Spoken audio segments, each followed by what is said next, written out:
Dysfunctional Vet.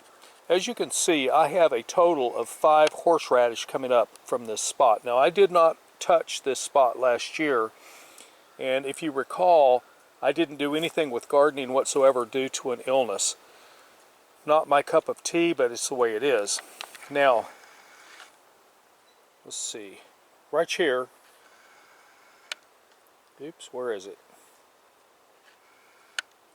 Right there I have a horseradish coming up from a root.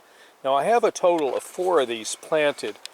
One here, one here, here, and over there.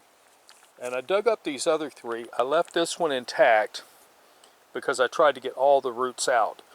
However, the roots did come up from this one that I dug up, right over here, did come up. And so I'm hoping that I'll get a lot more horseradish off of this.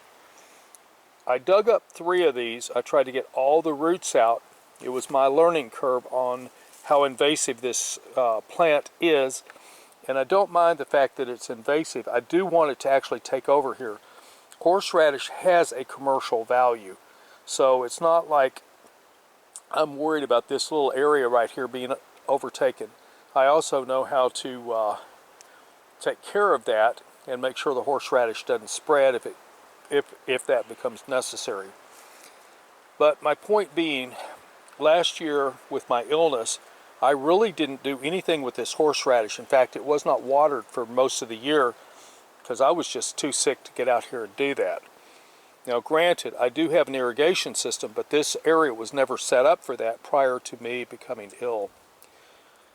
So I'll keep you updated on how this horseradish is going. Horseradish has some type of a pest that will come and attack it, and I'm hoping that it will keep it out of my garden. It's been way too wet this year in order for me to be able to till the earth, and it's been too cool, overcast, or rainy for me to spray some of the weeds that I need to deal with. So we'll go to plan B on that. In the meanwhile, I'll keep you updated on all of this. Dysfunctional Vet, out.